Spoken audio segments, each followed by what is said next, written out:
Hello friends, welcome my YouTube channel. आज का topic है फॉरेन ट्रेड पॉलिसी 2023। तो फॉरेन ट्रेड पॉलिसी 2023 से पहले सरकार के द्वारा फॉरेन ट्रेड पॉलिसी 2015 को लॉन्च किया गया था। हम देखते हैं कि फॉरेन ट्रेड पॉलिसी 2023 में क्या नए रूल रेगुलेशन आए, क्या उनके ऑब्जेक्टिव थे, क्या प्रिंसिपल्स थे। तो चलिए स्टार्ट करते हैं फॉरेन ट्रेड पॉलिसी 2023।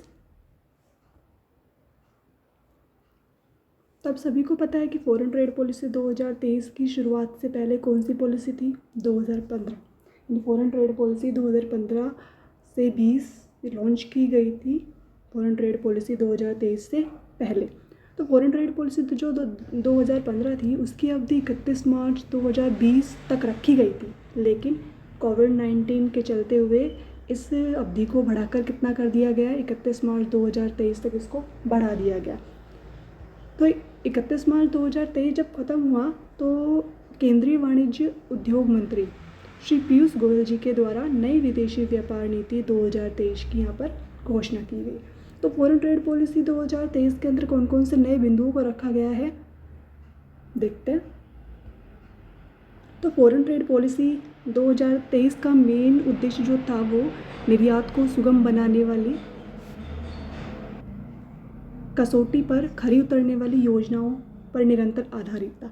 यानी निर्यात में वृद्धि करने के लिए जो योजनाएं थी उन पर ये आधारित था। निर्यात में वृद्धि करने के लिए जो योजनाएं बनाई गई थी वो ऐसी होनी चाहिए जो निर्यात में अधिक से अधिक वृद्धि करे। यानी इसमें निर्यात पर बहुत अधिक जोर दिया गया था इस पॉलिसी के अंतर्गत। और इस पॉलिसी के अंतर्गत ऐसी परिस्थितियों को लाया गया जिसमें व्यापार करना क्या हो, अनुकूल हो। यानी ऐसी परिस्थितियों को प्रकट करना था इसमें यहाँ पर कि ताकि हमारा निर्यात ज़्यादा हो और व्यापार भी हमारे अनुकूल हो। और यहाँ पर जो निर्यातकों के लिए एक मेन प्रिंसिपल रखा गया था, वो प्रिंसिपल क्या था कि निर्यातकों के साथ ट्रस्ट और पार्टनरशिप, ये दोनों पर बेस्ड था। यानी इसका मेन जो प्रिंसिपल था यहाँ पर वो ट्रस्ट एंड पार्टनरशिप थी निर्यातकों के साथ। और निर्यातकों के लिए यानी विदेशी व्यापार नीति 2023 का लक्ष्य निर्यातकों के लिए व्यवसाय करने की सुगमता को सरल करने के लिए किस पर ध्यान केंद्रित किया गया? प्रोसेस री इंजीनियरिंग ऑटोमेशन पर यहाँ पर ध्यान केंद्रित किया गया। यहाँ पर क्या क्या महत्वपूर्ण बिंदु थे? पहला महत्वपूर्ण बिंदु था कि निर्यात को वृद्धि करने के लिए योजनाओं को बनाना। सेकंड था कि निर्यातकों के लिए पार्टनरशिप और ट्रस्ट डेवलप करना। थर्ड था निर्यात को यानी व्यवसाय को सुगम बनाने के लिए प्रोसेस री इंजीनियरिंग था ऑटोमेशन पर ध्यान केंद्रित करना। ये इनके मेन इंपॉर्टेंट बिंदु थे।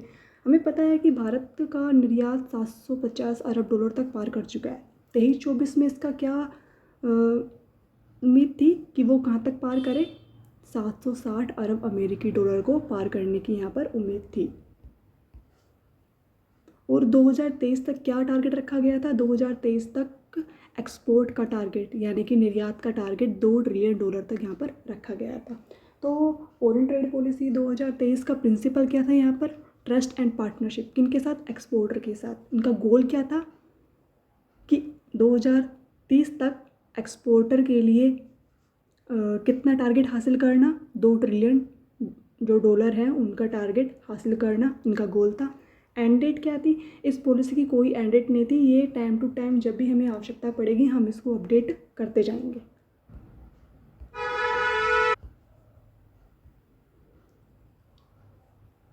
अब फॉरेन ट्रेड पॉलिसी में यहाँ पर 4 स्तंभों को रखा गया था। वो 4 स्तंभ कौन कौन है और ये मेन इंपॉर्टेंट हो जाता है। पहला स्तंभ हमारा आता है छूट के लिए प्रोत्साहन। दूसरा स्तंभ हमारा आता है कि निर्यातक राज्य, जिले और भारत मिशन यानी निर्यातकों को राज्य में, जिले में और भारत मिशन के तहत सहयोग प्रदान करना। तीसरा हमारा आ जाता है ईज़ ऑफ डूइंग बिजनेस यानी इसमें बिजनेस को आसान बनाने के लिए लेन देन की लागत को कम करना और ई कॉमर्स की जो इलेक्ट्रॉनिक पहल है उसको प्रोत्साहित करना। चौथा मेन स्तंभ हमारा क्या था? चौथा स्तंभ था कि ई कॉमर्स निर्यात हब के रूप में विकासशील जिले और स्कोमेट नीति को सुव्यवस्थित करना। ध्यान रखिएगा, स्कोमेट नीति और जिले यानी इसमें जिलों को शामिल किया गया है। विकासशील जो जिले हैं उसको यहाँ पर शामिल किया गया है और उनको क्या बनाया गया है? यहाँ पर ई कॉमर्स निर्यात हब बनाने के लिए यहाँ पर प्रोत्साहित किया गया है। फॉरेन ट्रेड पॉलिसी की मेन बातें क्या क्या है? इसमें कुछ निम्न बातों को सम्मिलित किया गया है कि भारत के रुपए को वैश्विक मुद्रा बनाने और भारत के रुपए में अंतर्राष्ट्रीय व्यापार को बढ़ावा देने का प्रावधान शामिल किया गया है। यानी कि भारत के रुपए को वैश्विक मुद्रा बनाने और अंतर्राष्ट्रीय स्तर पर बढ़ावा देने का यहाँ पर प्रोत्साहित किया गया है। सेकंड है कि बैटरी से चलने वाली इलेक्ट्रॉनिक गाड़ियों के लिए निर्यात बाध्यता एक्सपोर्ट ऑब्लिगेशन की शर्तों को कम किया गया है। थर्ड है ई कॉमर्स के माध्यम से निर्यात को और सुविधाजनक बनाया गया है। और नंबर 4 क्या है कि ईज़ ऑफ डूइंग बिजनेस के तहत खर्च को कम करते हुए निर्यात को और अधिक सस्ता बनाने का यहाँ पर प्रयास किया गया है, उसके ऊपर फोकस किया गया है। तो यहाँ पर इन 4 बातों को शामिल किया गया है। तो अभी हमने ऊपर देखा था कि यहाँ पर फॉरेन ट्रेड पॉलिसी 2023 में री इंजीनियरिंग और ऑटोमेशन की प्रक्रिया को शामिल किया गया है। तो री इंजीनियरिंग और ऑटोमेशन की प्रक्रिया में क्या क्या है? तो री इंजीनियरिंग और जो ऑटोमेशन की प्रक्रिया है वो किस पर बेस है? प्रौद्योगिकी इंटरफेस और सहयोग के ऊपर ये बेस है। और इसके तहत शुल्क संरचनाओं में कमी की जाएगी और आईटी आधारित योजनाओं से एमएसएमई के लिए निर्यात के लाभ को प्राप्त किया जाएगा। तो री इंजीनियरिंग संचालन की प्रक्रिया के तहत किस पर बेस है? ये प्रौद्योगिकी इंटरफेस के ऊपर बेस है और शुल्क संरचना में यहाँ पर कमी की जाएगी और साथ ही साथ एमएसएमई के निर्यात के लिए आईटी आधारित योजनाओं को यहाँ पर अपनाया जाएगा। अब फॉरेन ट्रेड पॉलिसी 2023 के तहत निर्यात उत्कृष्टता शहरों को भी शामिल किया गया है। तो यहाँ पर निर्यात उत्कृष्टता शहर में किन किन को शामिल किया गया है? फरीदाबाद, मिर्ज़ापुर, मुरादाबाद और वाराणसी को शामिल किया गया है। फरीदाबाद के लिए कपड़ों यानी कि परिधान के प्रोडक्ट को शामिल किया गया है फरीदाबाद के लिए। मिर्ज़ापुर के लिए हाथ से निर्मित कालीन एवं दरी यानी कि हैंडीक्राफ्ट एंड कारपेट एंड दरी को मिर्ज़ापुर के तहत शामिल किया गया है। मुरादाबाद के लिए हैंडीक्राफ्ट के प्रोडक्ट की कैटेगरी को शामिल किया गया है। और वाराणसी के लिए handloom and handicraft in products को निर्यात के लिए प्रोत्साहित किया गया है फॉरेन ट्रेड पॉलिसी 2023 के तहत। यानी ये 39 शहरों के अलावा बाकी जो 4 शहर हैं वो है।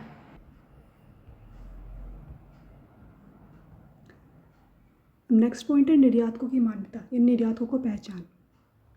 यानी यहाँ पर निर्यातकों के लिए किस तरीके से पहचान दी गई है? यहाँ पर बताया गया है कि निर्यात प्रदर्शन के आधार पर निर्यातक फर्मों को यहाँ पर मान्यता दी गई है। और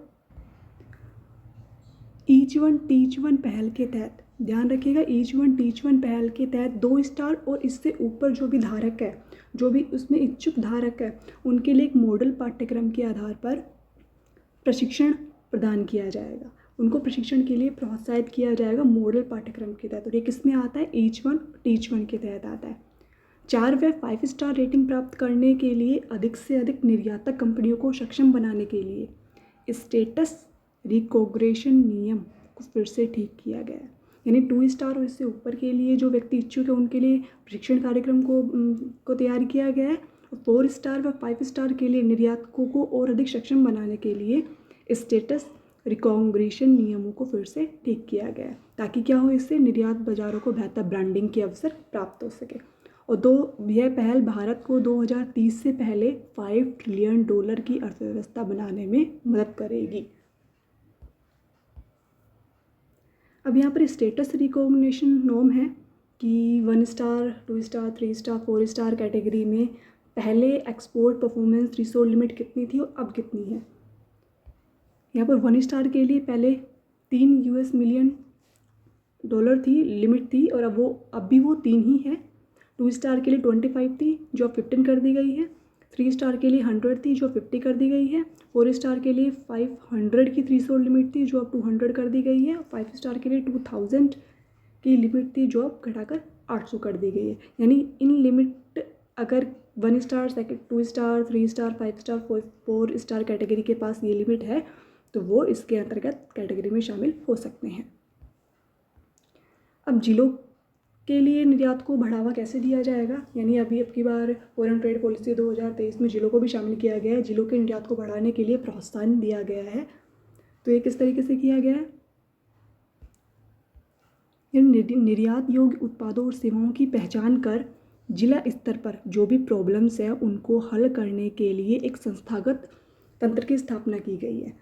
यानी राज्य और जिला दोनों में ही जो निर्यात योग्य उत्पाद और सेवाएं हैं उनकी पहचान की गई है, और साथ ही साथ वहाँ पर अगर कोई प्रॉब्लम आती है तो उसको हल करने के लिए समितियों की स्थापना की गई है। तो ये समिति कौन कौन सी है? राज्य स्तर पर तो राज्य निर्यात संवर्धन समिति, और जिला स्तर पर जिला निर्यात संवर्धन समिति यहाँ पर स्थापित की गई है।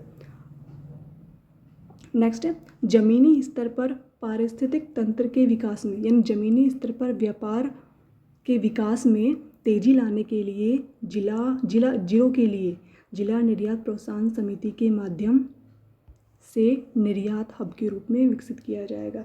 यानी जमीनी स्तर पर व्यापार को और अधिक विकसित करने के लिए जिलों के लिए क्या किया गया है? जिला निर्यात प्रोत्साहन समिति बनाई गई है। ये निर्यात संवर्धन समिति है और ये निर्यात प्रोत्साहन समिति है। और जिलों को यहाँ पर क्या बनाया जाएगा? इस निर्यात प्रोत्साहन समिति के माध्यम से जिलों को निर्यात हब बनाया जाएगा, यानी डिस्ट्रिक्ट एज एक्सपोर्ट हब के रूप में डिस्ट्रिक्ट को विकसित किया जाएगा। प्रत्येक जिले के लिए जिला विशिष्ट निर्यात कार्य योजनाएं तैयार की जाएंगी, जिसके तहत प्रोडक्ट एंड जो सेवाएं हैं उनकी पहचान की जाएगी और उनके निर्यात को बढ़ावा दिया जाएगा। और इसके तहत क्या किया जाएगा कि जिलों के लिए विशिष्ट रणनीति तैयार की जाएगी, ताकि ज़्यादा से ज़्यादा डिस्ट्रिक्ट के द्वारा प्रोडक्ट एंड सेवाओं को सेल किया जाए, निर्यात किया जाए। अब नेक्स्ट है स्कोमेट पॉलिसी। इसके स्कोमेट पॉलिसी के अंदर क्या किया गया? निर्यात नियंत्रण पर अधिक बल दिया गया, क्योंकि निर्यात नियंत्रण व्यवस्था वाले देशों के साथ इसका समेकन सुदृढ़ हो रहा है। यानी भारत के द्वारा निर्यात पर अधिक फोकस किया गया, ताकि जिन देशों में निर्यात अधिक हो रहा है उनके तहत इनका समेकन किया जा सके, कंसोलिडेशन का किया जा सके। तो स्कोमेट पॉलिसी के तहत किन किन को शामिल किया गया? विशेष रसायन, जीव, सामग्री, उपकरण और प्रौद्योगिकी, इनके तहत इनको शामिल किया गया है। और इनके ये जो उत्पाद हैं उनको निर्यात के लिए इनको व्यवस्थित किया गया है। नेक्स्ट है ई कॉमर्स निर्यातकों को सुविधा प्रदान करना। तो फॉरेन ट्रेड पॉलिसी 2023 में ई कॉमर्स निर्यात को क्या क्या सुविधा प्रदान की गई है? अनुमान से पता चलता है कि 2030 तक ई कॉमर्स निर्यात की संभावना 200 से 300 अरब डॉलर के बीच होगी। नेक्स्ट, शुरुआती बिंदु के रूप में फॉरेन ट्रेड पॉलिसी 2023 में कुरियर के माध्यम से ई कॉमर्स निर्यात पर कितनी सीमा कर दी गई? 5 लाख रुपए से बढ़ाकर 10 लाख रुपए कर दी गई है। यानी यदि हम फॉरेन ट्रेड पॉलिसी 2023 के तहत ई कॉमर्स के तहत निर्यात करते हैं, वो भी कुरियर के तहत निर्यात करते हैं, तो हमारी लिमिट कितनी कर दी गई है? 5 लाख से बढ़ाकर 10 लाख रुपए कर दी गई है। ये इंपॉर्टेंट पॉइंट बन जाता है। नेक्स्ट है निर्यातकों की प्रतिक्रिया के आधार पर इस सीमा को आगे संशोधित भी किया जा सकता है, और अगर ये हटाया भी जा सकता है, वो निर्यातकों की प्रतिक्रिया के ऊपर डिपेंड करता है कि 5 लाख से 10 लाख की लिमिट को हटाया जाए या फिर रखा जाए। आइस गेट के साथ कुरियर और डाक निर्यात का एकीकरण निर्यातकों को एफटीपी के तहत लाभ का दावा करने में सक्षम करेगा। यानी आइस गेट के तहत कुरियर और डाक निर्यात सेवाओं को शामिल किया गया है, उनमें उनको मर्ज किया गया है, ताकि क्या हो, निर्यातकों को फॉरेन ट्रेड पॉलिसी के तहत लाभ प्रोवाइड किया जा सके। अब आइस गेट क्या है?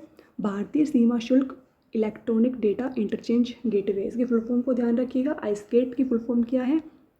भारतीय सीमा शुल्क इलेक्ट्रॉनिक डेटा इंटरचेंज गेटवे। और क्या बताया गया ई कॉमर्स निर्यातकों के तहत? इसमें सुविधा क्या दी गई ई कॉमर्स निर्यातकों को?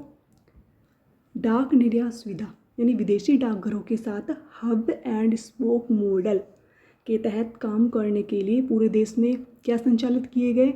डाकघर निर्यात केंद्र को संचालित किया गया। यानी डाक निर्यात सुविधा के तहत विदेशी डाकघरों के साथ जुड़ने के लिए, उनके साथ काम करने के लिए हब एंड स्पोक मॉडल के तहत पूरे देश में डाकघर निर्यात केंद्र संचालित किए गए हैं।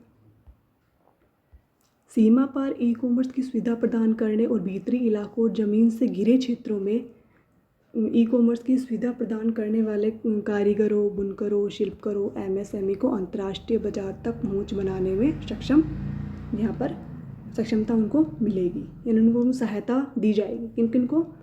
कारीगरों, बुनकरों, शिल्पकारों, एमएसएमई को अंतर्राष्ट्रीय बाजार तक पहुंच बनाने में उनको यहाँ पर सहायता की जाएगी, अगर वे सीमा पार ई कॉमर्स की सुविधा यहाँ पर प्रदान करते हैं तो। अब नेक्स्ट है एमनेस्टी योजना। एमनेस्टी योजना बहुत मेन इंपॉर्टेंट आ जाती है यहाँ पर।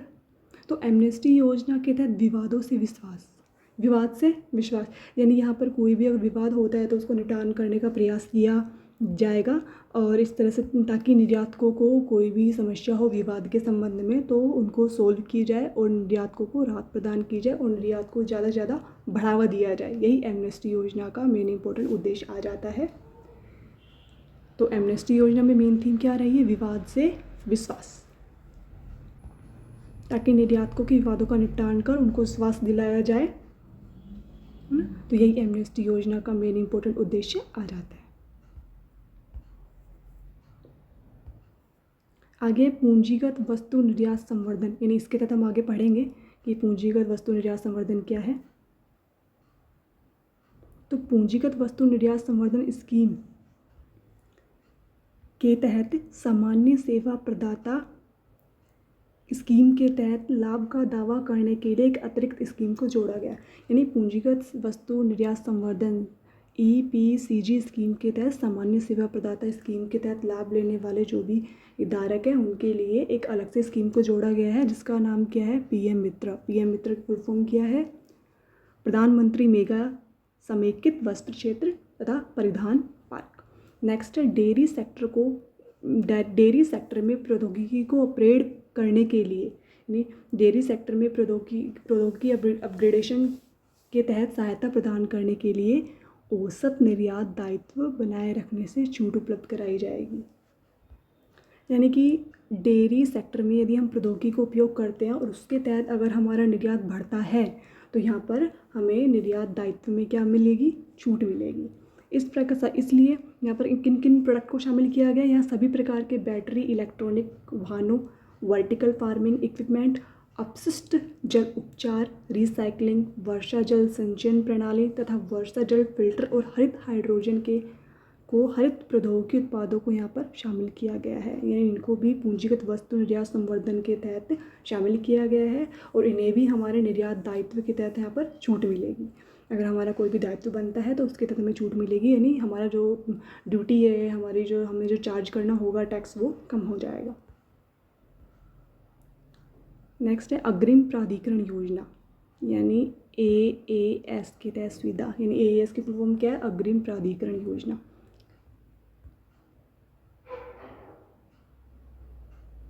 यानी इसमें क्या बताया गया है कि घरेलू टैरिफ क्षेत्र इकाइयों द्वारा उपयोग की जाने वाली अग्रिम प्राधिकरण योजना निर्यात वस्तु के निर्माण के लिए कच्चे माल का शुल्क मुक्त आयात प्रदान करती है। यानी घरेलू टैरिफ क्षेत्रों के तहत अगर जो माल को प्रोडक्ट करने के लिए, उनको निर्यात करने के लिए यदि हम कोई कच्चा माल खरीदते हैं तो उनको यहाँ पर शुल्क मुक्त आयात हम यहाँ पर प्रदान करवाएगी। कौन प्रदान करवाएगी? कौन प्रदान करवाएगी? अग्रिम प्राधिकरण योजना। यह योजना विशेषकर किनके लिए? परिधान और कपड़ों के निर्यात के लिए इस योजना का यहाँ पर विस्तार किया गया है। नेक्स्ट है मर्चेंटिंग व्यापार।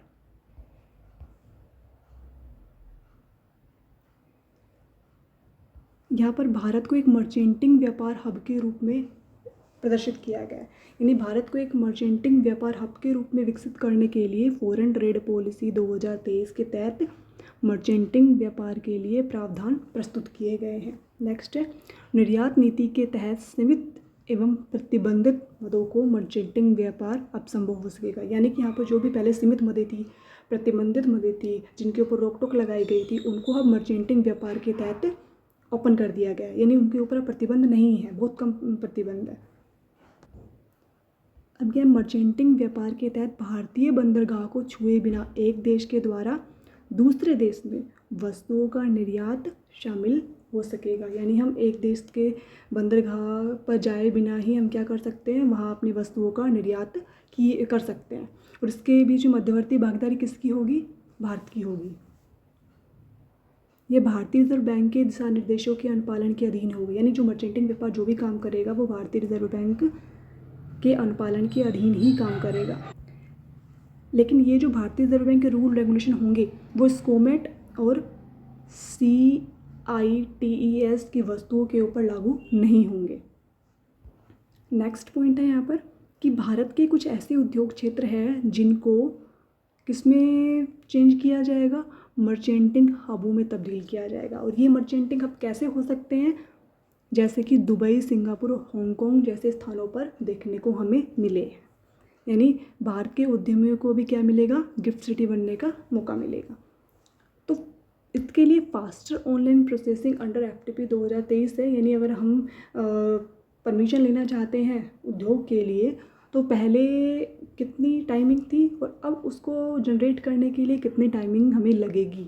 तो एडवांस ऑथराइजेशन अगर हम करवाना चाहते हैं, तो एडवांस ऑथराइजेशन के लिए अगर हम परमिशन लेना चाहते हैं तो पहले हमें कितने दिन लगते थे प्रोसेस पूरा करने में, 3 से 7 दिन की प्रोसेस थी। लेकिन अब वो क्या है, अब 1 दिन की प्रोसेस है। EPCG इशुएंस के लिए पहले 3 से 7 दिन की प्रोसेस थी, अब वो 1 दिन की प्रोसेस है। रीवैलिडेशन ऑफ ऑथराइजेशन में भी कितने दिन की प्रोसेस थी, 3 दिन से लेकर हमें 1 महीना लग जाता था, लेकिन अब वो 1 दिन की प्रोसेस है। धन्यवाद। अगर आपको वीडियो पसंद आई तो लाइक शेयर सब्सक्राइब कीजिए। Thank you.